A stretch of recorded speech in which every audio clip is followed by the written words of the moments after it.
Salut à tous et bienvenue dans Débat Foot Marseille au lendemain de cette très belle victoire de l'Olympique de Marseille. C'était hier soir contre Saint-Etienne au Vélodrome, 3-0. Voilà une belle habitude pour les Olympiens de mettre la fessée au vert. Alors Garcia, on va en parler, sa gestion est-elle gagnante? Ça sera le gros débat du jour. Et puis dans le petit débat, on évoquera forcément Valère Germain qui a inscrit ses 2 premiers buts en Ligue 1. Ça y est, est-il lancé? Est-ce le déclic? Avec moi pour en parler aujourd'hui, j'ai le plaisir d'accueillir 2 petits nouveaux, 2 grands nouveaux même par la taille pour certains. Par le talent pour d'autres. Et par le talent pour d'autres. Et voilà. Nassim Tirech, journaliste indépendant, suiveur de l'OM, mais aussi Nice, Monaco. Et l'AS Monaco, ouais. Salut Ben, salut à tous. Merci d'être avec nous, c'est très sympa. Le plaisir est pour moi. Et on dira tout à l'heure une petite anecdote aussi. À côté de toi, Nicolas Fiol, journaliste pour Football Club de Marseille. Merci Bonjour, Nico. moi j'ai l'habitude d'être là. Moi, tu es un habitué, donc on va passer. Christophe Amico. Oui. Merci d'être avec nous. Tu es kiné spécialisé dans le sport. Exactement. Donc tu as plein de choses à nous dire sur certains joueurs blessés, notamment Il y a des habitués. de longue date. Tu connais les dossiers. Ah bon, bah écoute, Alors, il va falloir les ouvrir. Alors pour la petite anecdote, sans Nassim, on n'aurait pas notre super rubrique gentil joueur. Ah, le fameux Laurent Sierra. Laurent Sierra, gentil joueur, petit joueur. Qu'on refera en fin d'année. Ouais. Ouais, si tu ne connais pas, non, il faut que tu apprennes Laurent Sierra. C'est un petit bilan de l'effectif, gentil joueur, petit joueur et Laurent Sierra. Une conférence de presse d'un mémorable. de basket qui pète un câble en conférence de presse où il dit qu'il a que des petits joueurs ou des gentils joueurs. Mais c'est à voir. Si vous ne l'avez pas vu aussi chez vous. Alors on va attaquer messieurs avec le gros débat du jour, c'est Garcia qui nous intéresse. Mais la méthode Garcia, enfin le management Garcia, est-ce que c'est la méthode gagnante? Eh bien on en parle tout de suite, c'est le gros débat.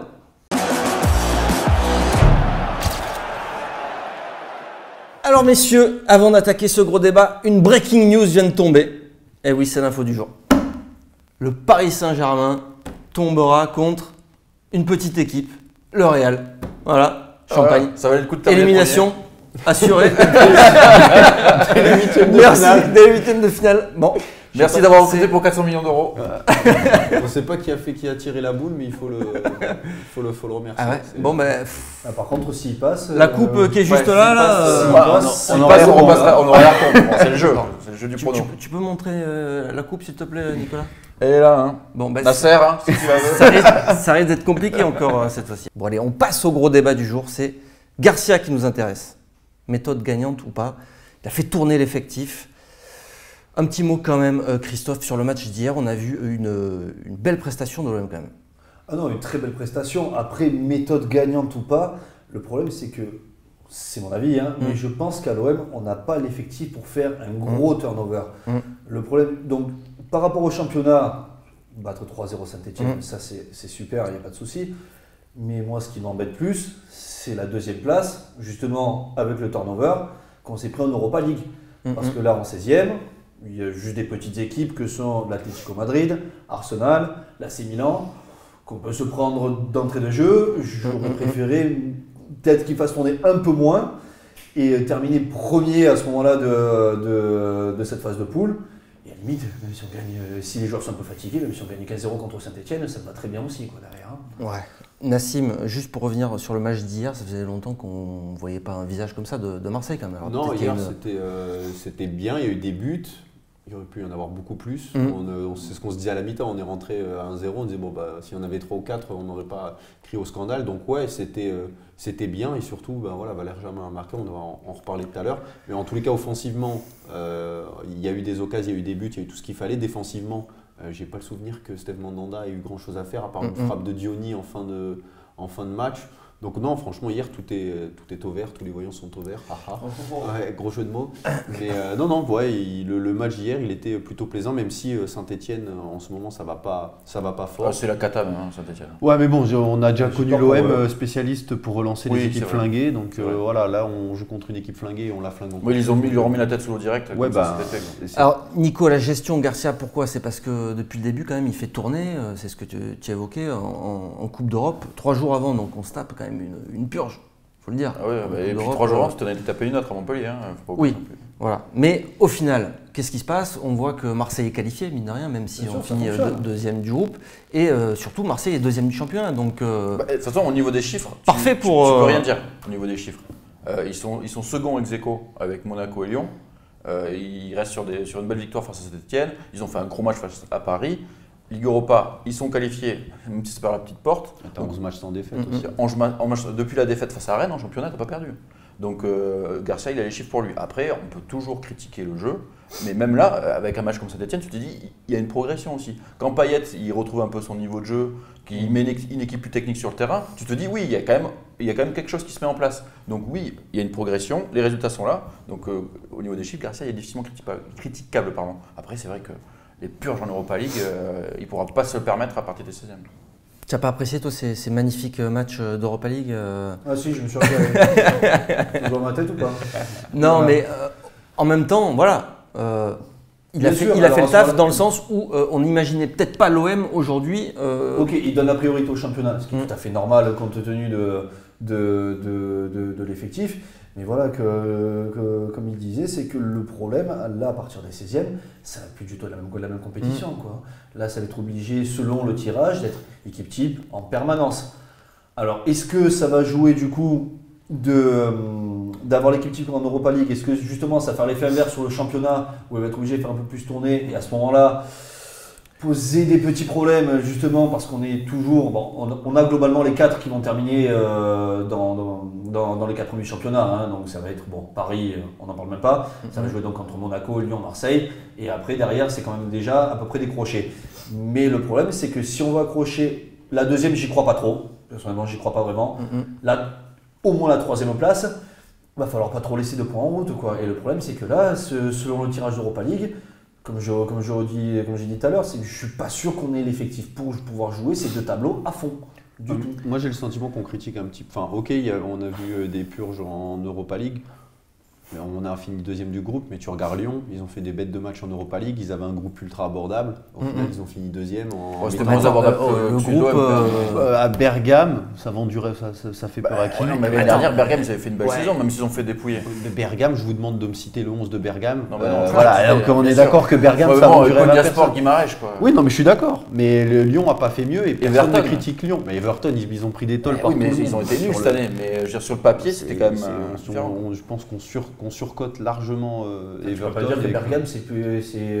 Moi, Bergame, demain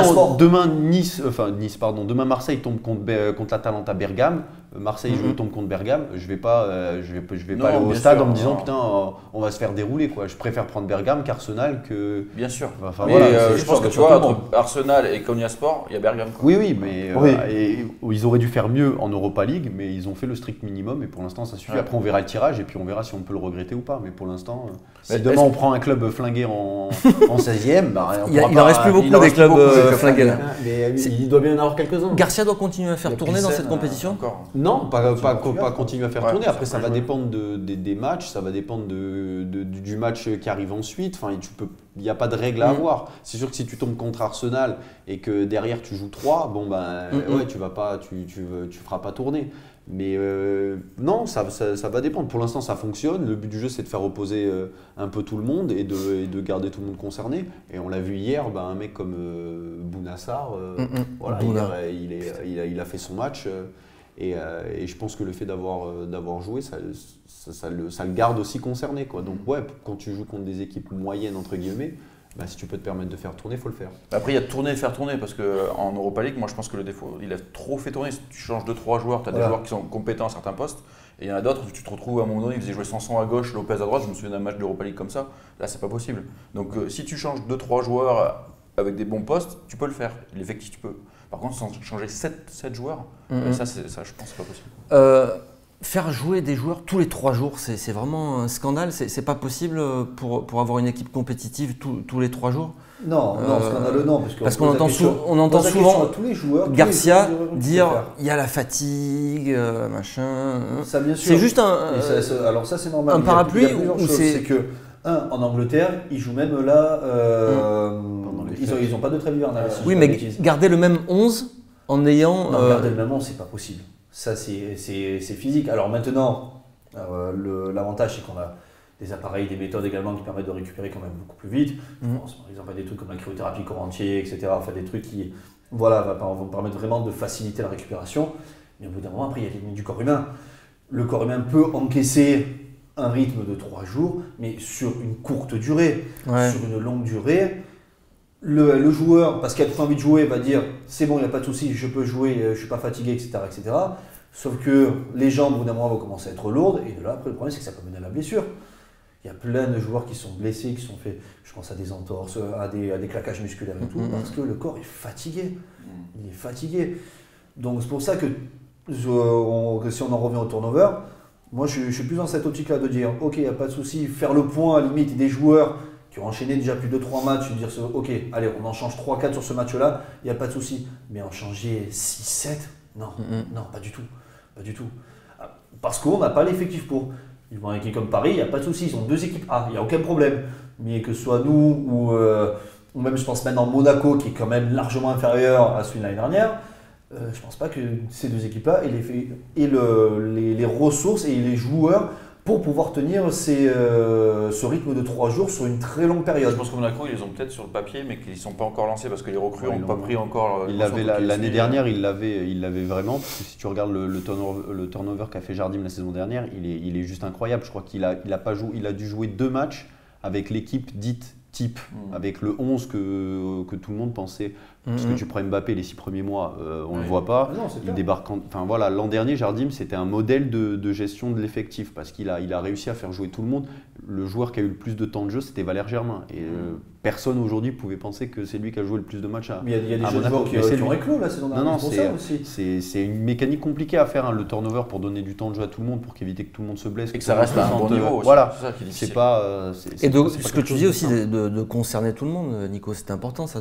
C'est ça. Un Lopez de ne pas le perdre, par exemple, parce que lui qui est sorti de l'équipe type en début de saison. Mais là, la difficulté, on en revient à ce qu'on disait, c'est que Lopez, c'est bien de le faire jouer pour ne pas le perdre, mais c'est bien de le faire jouer à son poste. Là, contre Saint-Etienne, il joue un poste qui lui convient mieux. Lopez, il faut qu'il soit au cœur du jeu, qu'il touche des ballons, qu'il puisse jouer court. Quand tu le mets sur un côté, il n'a pas le style pour jouer sur un côté. Il ne va pas faire les bonnes courses, il n'est pas à l'aise là-dedans. Donc je pense que oui, c'est bien qu'il donne du temps à ces joueurs-là, mais à leur poste. Marseille a 2 équipes, selon toi, ou pas? Non. Déjà une. Non, mais pour avoir 2 équipes, il faut 4 centraux. Non, mais on Voilà. joue pas la Ligue des Champions. 2 équipes pour faire Ligue Europa. Non, et il te manque un arrière gauche, il te manque un centre. Tu joues avec 3 Un centraux. latéral droit, Maintenant, oui. Ouais, maintenant il y a Sarr. Maintenant il y a Sarr. il y a Mais, Bouna. Bouna, c'est. T'as pas d'alternative. C'est de la dynamite. Hein. T'as pas d'alternative à Gustavo. Enfin, non, t'as clairement pas 2 équipes. T'as certains postes qui sont doublés à mon sens. Après, tu peux toujours doubler en. Oui, mais tu décales. Voilà, tu vas prendre Sanson, tu peux le faire jouer à gauche, mais c'est pas vraiment, tu vois, c'est du bricolage. Mais non, il n'y a pas 2 équipes. À mon sens, il n'y a pas 2 équipes. Oui, à gauche, d'ailleurs, c'est un problème, je pense. Il n'y a pas beaucoup d'équipes, en tous les cas, à part Paris, qui peuvent se. Lyon, pour moi, Lyon aussi. Paris et Lyon, pour moi, ils ont vraiment 2 effectifs complets. Ils peuvent se permettre de faire Ils ont des latéraux de même niveau, ils ont des centraux de même niveau, milieu. Enfin voilà, cette équipe. Lyon, ils ont des centraux de mauvais niveau. Mais ils ont des centraux de même niveau. Pour moi, Lyon, c'est la seule équipe avec Paris qui peut mettre une équipe bis qui aura vraiment de la gueule. Après, même Monaco aujourd'hui, déjà que l'équipe A est pas brillante. Parce que les recrues sont pas encore. Elles sont pas encore au niveau, mais non, Marseille n'a pas de. 2 centraux, t'es pas convaincu par Abdenour? Non, j'ai dit 3 centraux. Moi, il y a Abdenour, Rolando et Rami. Pour moi, voilà. Et Doria. Moi, je suis pas convaincu par Doria. Voilà, si tu veux. Et Camara. Camara, moi, j'ai aucun avis dessus pour l'instant. Donc c'est impératif de recruter au mercato pour la viser, aller la chercher cette 2e place. Parce que toi, tu disais, moi, j'y crois pas trop à la 2e place, mais quand même. Enfin là, aujourd'hui, tu es à la moitié du parcours et t'y es. Donc si tu le joues pas à fond, il manque un arrière gauche, à la limite un central de plus. Mais ça, faut aller le chercher au mercato, impérativement. Ah, pour l'arrière gauche, oui. L'arrière gauche. L'arrière gauche, pour moi, c'est même à la limite le poste. Je pense que le Roca, il ne pourra pas percer en début de saison. Trop jeune, pas assez expérimenté.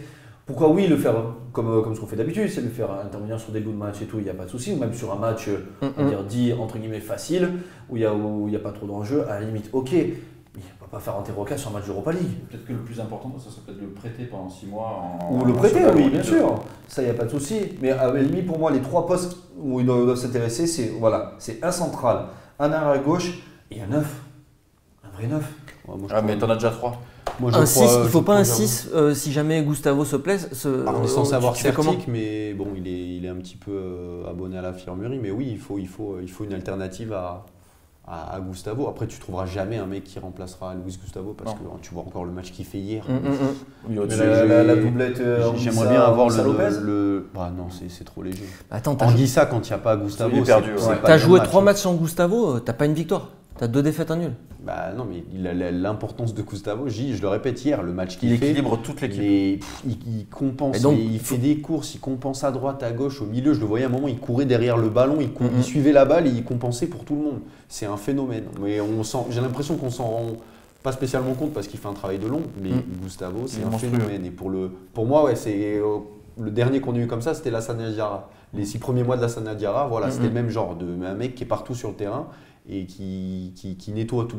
C'est impressionnant. Donc, La mentalité en plus. tu trouveras Ouais, pas voilà. un Par contre, tu trouveras pas C'est pas la même un mentalité. joueur comme lui, mais tu peux non, trouver un 6 qui va te dépanner. voilà, Quoi. sans avoir un joueur comme lui, il te faut un mec quand même qui tienne la baraque en cas d'absence. Ouais, non, Non, mais c'est- c'est- on t'as parlait pas de raison, Gustavo, il est suspendu 2-3 matchs quasiment. Et ouais, Ouais, en c'est plus, on parlait de Certic et on parlait de dossiers. Bon, on va pas sortir les dossiers, mais tu connais peut-être un petit peu le cas. Grégory, on peut l'imaginer retrouver son niveau Alors- cette saison, tu Alors, penses je pense d'ici la trêve hivernale, ça va être quand même très très compliqué. Parce qu'en fait, il a enchaîné, sans trahir quoi que ce soit, mais il a enchaîné en fait blessure sur blessure. En fait, il a eu des blessures déjà qu'il avait eu à Bordeaux, donc notamment au niveau des genoux avec les croisés.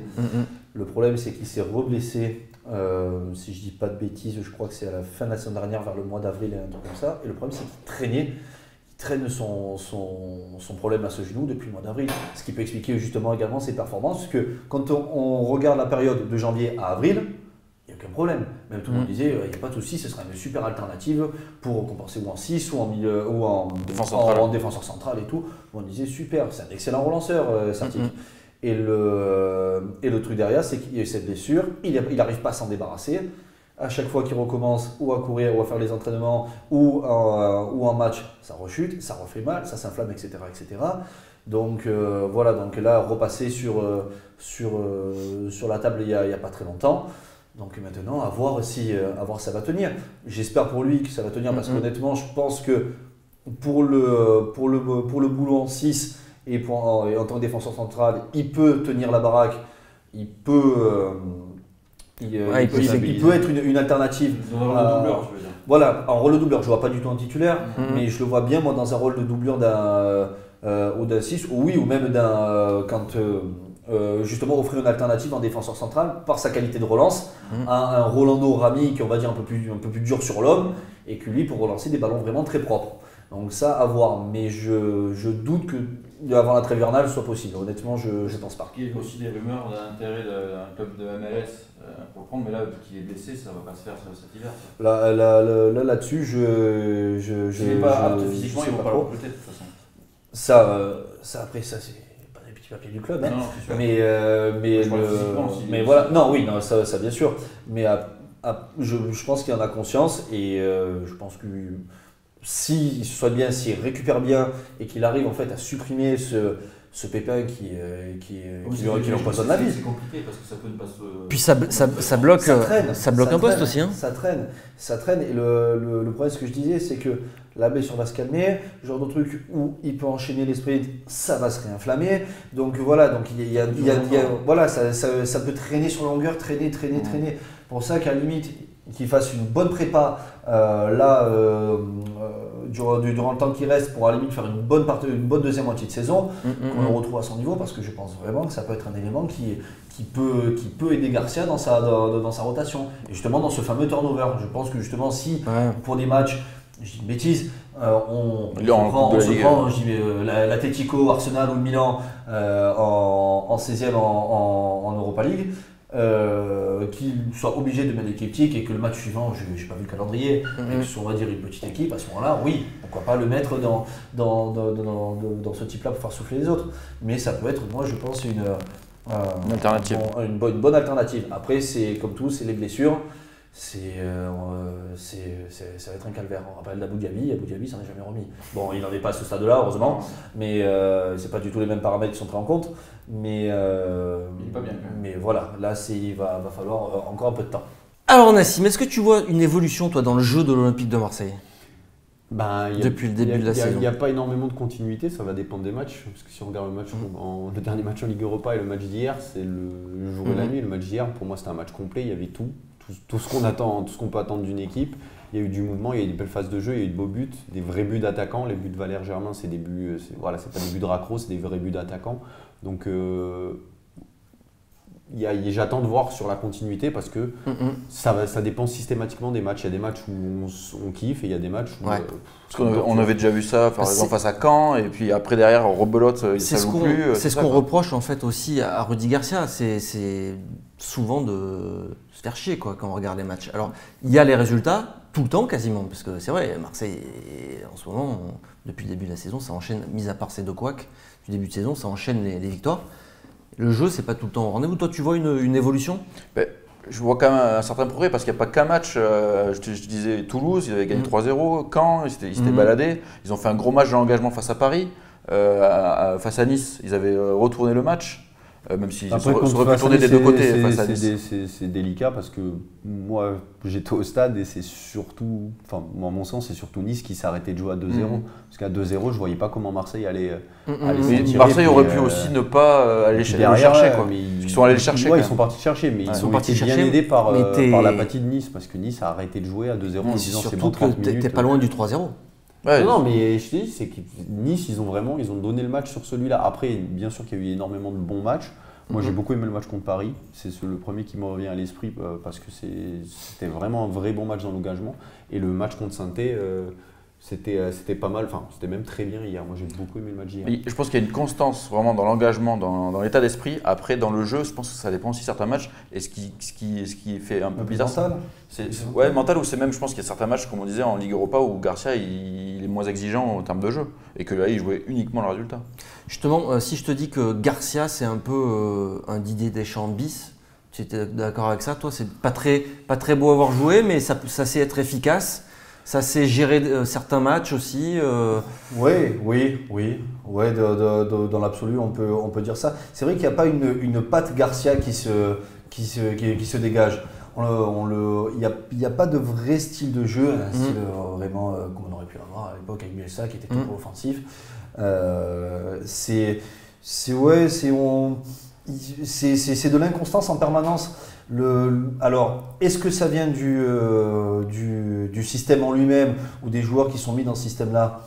Ça, à mon avis, il n'y a que lui qui pourrait y répondre. Mais est-ce que ça vient, donc, ce que je disais, on va dire de la motivation intrinsèque des joueurs? Ça, il peut y avoir ça aussi, que forcément on est peut-être un peu plus motivé que contre Saint-Étienne que contre Salzbourg. Donc, ouais, il n'y a pas une identité de jeu qui se dégage. Alors après, les résultats sont là, il n'y a aucun problème. Ça continue comme ça à la fin de la saison, jusqu'à la fin de la saison, on sera tous contents. Hein. Mais moi, voilà, on remarque surtout quand maintenant on a un Payet au top, un Thauvin au top, Germain qui enfile les buts, et que Gustavo, ça tient la route derrière, et que Sanson aussi, même si moi j'ai encore quelques doutes sur il est moins bon depuis quelques matchs. Ben ouais, moi je trouve encore un poil trop de déchets. Très bon dans le jeu, il n'y a pas de souci, mais je trouve qu'il y a encore un peu trop de déchets dans son jeu pour que ce soit vraiment bien. Mais voilà, il commence à avoir une certaine homogénéité qui se sort au niveau de l'offensif. Mais le problème, c'est que cette homogénéité, on l'a sur certains matchs et pas sur d'autres. Ouais, mais après, si tu regardes l'effectif que tu as aujourd'hui, il y a quand même énormément de changements par rapport à la saison dernière. Tu prends juste la défense, tu as déjà 3 nouveaux défenseurs. Abdenour, Rami, à ma vie, ils n'étaient pas au club la saison dernière. Au milieu, Gustavo, il n'était pas là. Zambo, il ne jouait pas. Devant Germain, il était. Enfin voilà, il y a peut-être 7 ou 8 changements par rapport à la saison dernière. Alors, est-ce que tu vas pas avoir maintenant? Est-ce que tu commences à voir maintenant le travail qui a été fait depuis le début de saison? On pourra juger peut-être en deuxième partie de saison, mais là pour l'instant, oui, à mon sens, il y a eu beaucoup trop de changements pour attendre. Après, il y a des exceptions. Tu regardes Lyon, ouais, c'est vrai qu'ils ont eu énormément de changements, mais voilà, ils arrivent à avoir des. Même si en ce moment ça marque un petit peu le pas, mais ils arrivent à se trouver un peu plus facilement. Mais il fallait s'y attendre aussi. De toute façon, quand ils sont arrivés, Mako et Héros, ils ont clairement dit allez, on repart à zéro, on reconstruit tout depuis le départ. Là, on est vraiment dans une année de reconstruction encore. Hein. Oui. Après, ils ont peut-être un peu trop parlé sauf sur que là, le grand attaquant. Ils ont fait imaginer d'autres choses aussi dans leur discours. Et puis cette saison, avec Monaco, ça me permet de faire une transition. il y a peut-être une carte à jouer parce que on ne s'attendait pas à pouvoir la jouer cette année, la deuxième place. Avec un Monaco qui, ça a été la faillite totale en Ligue des Champions. Tu les vois comment, toi, sur cette deuxième partie de saison? Tu les vois plonger ou parce qu'ils gagnent encore un peu à l'arrache là? Je pense que le prochain match, il faudra être attentif parce que le match qu'ils ont fait là contre 3, à mon avis, ça peut être un match fondateur parce qu'ils étaient vraiment au fond du trou. Ils prennent 2 buts sur 3 à 2 occasions, ils marquent 2 buts. Il y avait 2-0, Monaco, il y avait des décisions arbitrales un peu tendancieuses. À la 70e minute, il y a 2-0. Et ils ont claqué 3 buts en 2 minutes. Et tu sentais même dans le stade, il n'y a pas beaucoup de supporters à Monaco, mais même dans le stade, tu as senti qu'il se passait quelque chose. Jardim, on ne l'a jamais vu comme ça, il courait dans tous les sens, il s'est jeté sur Carrillo après le deuxième but. Enfin, c'était pas de la folie. Ouais, c'était quasiment de la folie. Le coach, c'était de la folie avec 3 mecs dans le stade. Non, mais pour Monaco, franchement, c'était beau. Je pense vraiment que ça peut être un match déclic. Le coach, il a demandé à Daniel Subasic, le gardien, il lui a demandé de garder son maillot. Il lui a dit donne-moi ton maillot, je veux me souvenir de ce match-là parce que des remontades comme ça, j'en ai pas fait beaucoup parce que Subasic a fait un match catastrophique. Et donc le coach a gardé le maillot pour se rappeler de ce match-là. Donc je pense que le prochain match de Monaco dira beaucoup de où est-ce qu'ils en sont. Peut-être qu'ils ont pris conscience qu'ils avaient des qualités. Après, ils sont mis à jouer offensif aussi quand ils se sont retrouvés menés. Ils sont un peu lâchés. C'est peut-être ce qui leur manquait. Et moi, la question que je me pose, c'est est-ce que Jardim va réussir à refaire un nouveau miracle? Lui qui se fait prendre ses meilleurs joueurs chaque année et qui arrive à reconstruire un truc, c'est ça le… Moi, j'ai du mal à y croire. Ils ont beaucoup de joueurs qui ont un peu la tête dans le seau, je pense. Déjà, le Fabinho, c'est plus le même joueur. Il n'est plus là, Fabinho. Et limite, je pense que c'est possible qu'il se barre au mercato d'hiver parce que il n'est pas la tête dans le seau justement à cause de son transfert avant. C'est ça, il a pas digéré. Ça fait deux mercatos d'affilée où on lui fait croire que oui, on va te libérer, et 2 mercatos d'affilée qu'on lui dit non, t'es trop important pour l'équipe. On l'a pas libéré pour aller faire les JO au Brésil avec la sélection brésilienne. On lui interdit d'aller faire les JO. Le Brésil a gagné les Jeux Olympiques sur son territoire. Donc lui, il l'avait vraiment là, et derrière on lui dit t'inquiète, l'année prochaine tu pars, l'année prochaine tu restes. Donc voilà, il est vraiment… Et je pense que Fabinho et le milieu défensif, notamment de l'AS Monaco, c'est très important. Pour conclure sur Monaco, tu penses que… Je pense qu'ils font le match. Ça peut plonger parce qu'effectivement ça peut plonger, mais je pense que le fait d'avoir plus qu'un seul match par semaine, ça va faire en sorte qu'ils n'auront que le championnat à gérer.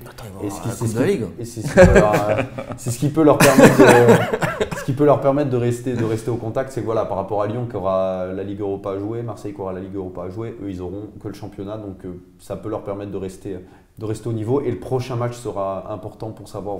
Comme pour l'OM d'ailleurs, prochain match important. C'est Lyon. En championnat. Ouais, parce qu'il y a Rennes avant. Oui, mais Rennes, on s'en fout. Coupe de la Ligue. On s'en fout. Coupe de Ligue. Tu vas regarder? Bah non, je peux pas, je serai à Monaco. Je devrais couvrir le match de Monaco. Allez messieurs, on s'arrête là pour ce gros débat qui était très long d'ailleurs. Et on va passer au petit débat. Et on va parler de Germain. Allez, c'est maintenant.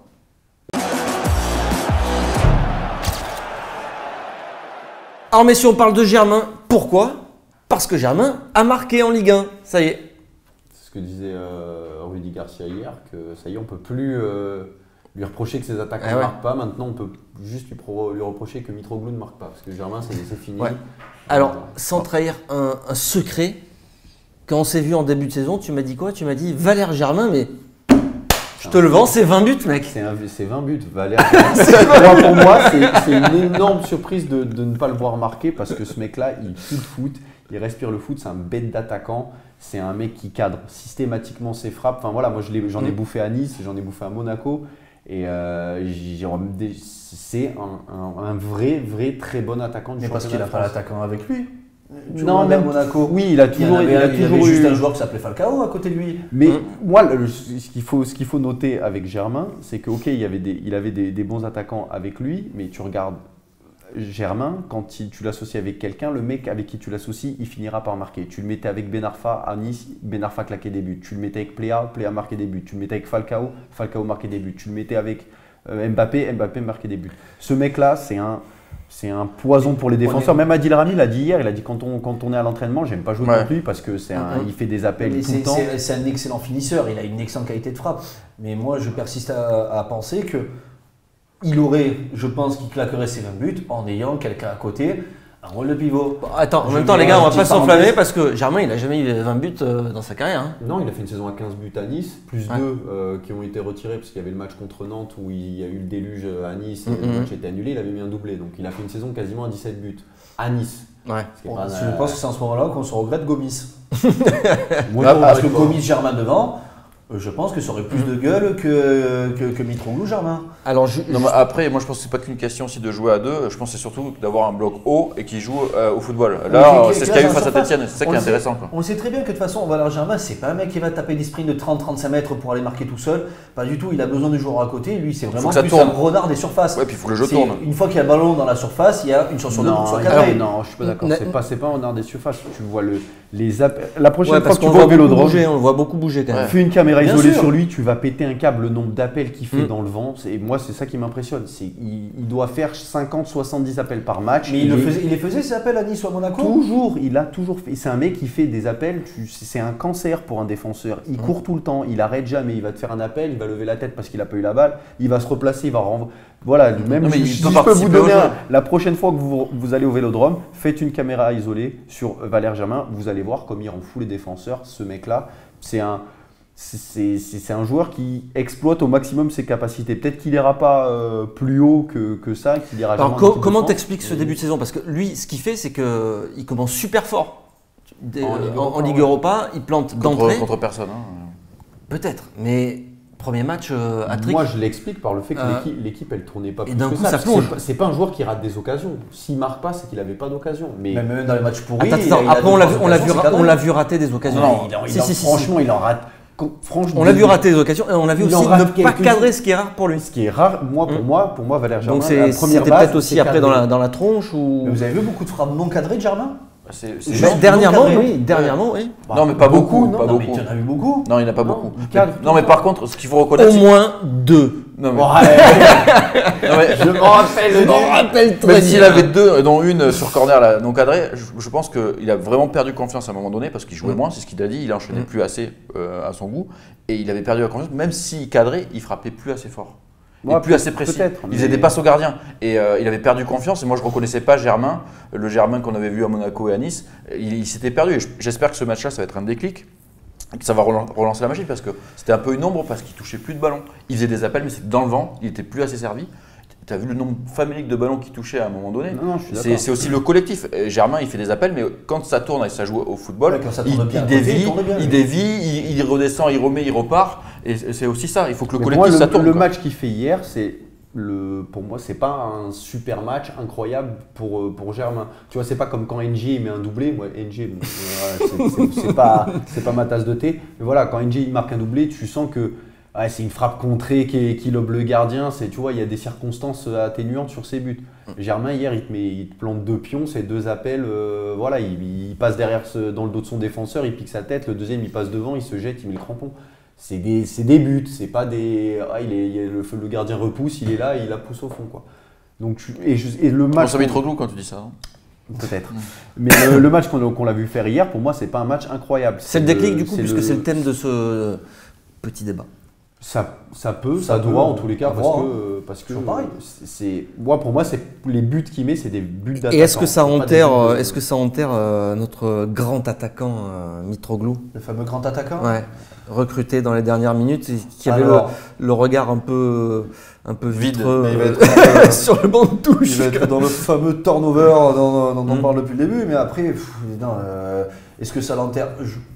Je pense que ça va, on va plutôt lui foutre la paix maintenant, parce que si c'est Germain qui s'impose devant, les gens vont arrêter de se dire le but du jeu, c'est d'avoir un attaquant qui marque. À partir du moment où tu en auras un, l'autre, les gens ils se disent. Quand tu as payé un attaquant 15-20 millions, 50% après, c'est les décisions du club, c'est ce qu'on appelle les achats paniques.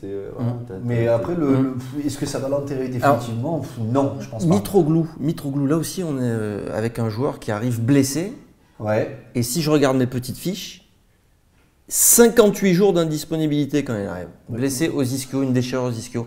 C'est normal qu'il soit dans cet état physique Faut quand il comprendre un reprend truc, parce c'est que sur n'importe quelle blessure, alors hormis petite blessure, petit bobo, c'est une petite élongation. Quand on arrive sur des cas un peu plus importants, sur des vrais claquages musculaires, on a une vraie déchirure musculaire, ou sur des entorses, surtout comme ça, on calcule que pour que le joueur revienne à son niveau, c'est autant de temps que ce qu'il a été arrêté. C'est-à-dire, le temps de cicatrisation d'une blessure en moyenne comme ça, c'est 6 semaines. Il va lui falloir encore 6 semaines derrière pour revenir à son meilleur niveau. Donc c'est là pour Noël, quoi. Donc voilà, donc là, Merde, c'est la trêve. Est-ce qu'on peut juger? Oui, il a recommencé à jouer, si je dis pas bêtise, genre fin octobre. Ouais, début novembre, je crois vraiment. Il a joué un peu avec la Grèce, mais vraiment avec l'OM. Voilà, donc voilà, il y a encore 6 semaines derrière pour retrouver la condition physique, etc. C'est là, c'est Et après, est-ce que le fait que ce soit entre guillemets un poids lourd, voilà, un grand assez costaud, ça augmente pas le plus de temps? Parce que je pense à Abdenour par exemple, où hier certains, je ne citerai personne, l'accusaient d'avoir une charrette. C'est ma merguez de décrassage ce matin. Non, et à Abdenour, je sais que moi, j'en ai bouffé à Monaco quand il était à Monaco. Quand il est à 100%, il va vite pour un pour un défenseur central. Sauf que là, il reprend à peine le rythme. Et comme c'est un poids lourd, entre guillemets. Le problème qu'il y a, qu'on prend a, du temps. que dans retrouvé, c'est qu'on a en fait certains morphotypes également qui sont faits. On va dire des physiques qui sont plus faits pour le foot ou le football ou pour d'autres sports que d'autres. c'est ça. Ah, Il est pas fait pour le catch. Mais là, un truc très simple. Voilà. On a trouvé pourquoi. Prenez Abu Dhabi, je vous demande de me trouver un autre joueur qui a le même physique qu'Abu Dhabi dans le championnat de France. Ou même Kate Moss. Voilà, moins sportive pour le coup. Mais voilà, après le truc c'est qu'il y a des prédispositions aussi, la morphologie, où un joueur va avoir plus de masse musculaire. C'est vrai que des footballeurs qui sont grands, fins, secs, et quand même musclés, mais quand même assez secs, qui ne sont pas des boules comme on peut voir au rugby ou des trucs comme ça, il y en a peu dans le foot. Des physiques à la Abu Dhabi, il y en a peu. Et là, donc, alors, est-ce que Mitroglou, lui, c'est. Le problème, c'est qu'après, il y a un deuxième paramètre qu'il faut prendre en compte, c'est que souvent, une blessure en appelle une autre. Parce qu'il y a C'est-à-dire- compensation, c'est ça? Voilà, il peut y avoir compensation, il peut y avoir des systèmes qui sont mis en jeu. On peut avoir de partir d'une entorse de cheville et que la personne derrière, le joueur développe ensuite un problème au genou alors qu'il n'a rien fait de particulier. En fait, c'est un petit dérèglement après dans le cours qui est fait. Il y a des systèmes des compensations qui se mettent en place. Après, ça, c'est au staff médical et au préparateur physique d'adapter ça pour pas que ça revienne. Mais, pour revenir au cas Mitroglou, Parce qu'on a l'impression que le mec, il sait plus jouer au foot, quoi. mais est-ce qu'il a C'est déjà que, c'est Non, que si, physique. parce que quand tu c'est fais que 2 c'est- saisons avec autant de buts à c'est que Benfica, physique. tu joues au foot. Quand tu as Vous joué. avez vu Benfica Non, mais peut-être, mais il faut y être. Là, il est même Je pas suis à d'accord. Marseille. Quand tu as été l'attaquant de Benfica, non, t'es pas une chèvre, c'est pas possible. Moi, je l'ai jamais trop vu jouer, donc j'ai jamais trop eu d'avis sur ce joueur-là. Mais Bon, bon, là, pour moi, ça reste une déception. Pour la blessure, pour là, l'instant. juste, Ouais. alors si c'est juste parce que il a peut-être peur aussi de se reclaquer, parce que ça aussi, après, il y a le mental du joueur derrière. Ouais. Mais là, en tout cas, si on se base par rapport à ce thème-là, oui, il doit commencer à revenir là, bien à son meilleur niveau, entre guillemets, au moment de la trêve. Après, c'est sûr que quand on voit ces matchs, Ouais. je veux dire, ok, il a été blessé, ok, il est en phase de reprise et tout, mais ça n'excuse pas tout, quoi.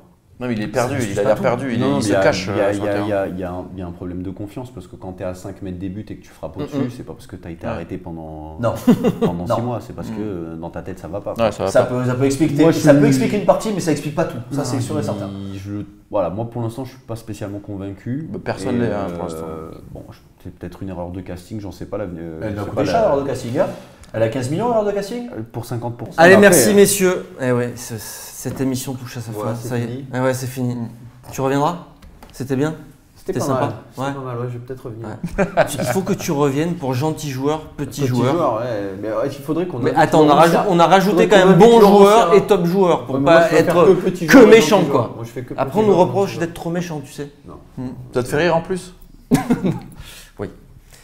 Tu reviendras aussi? Ah bah oui, surtout que moi je suis à côté, donc oui, y a pas de problème. Nicolas, toi tu reviendras? Parce que tu J'ai es pas le obligé. choix.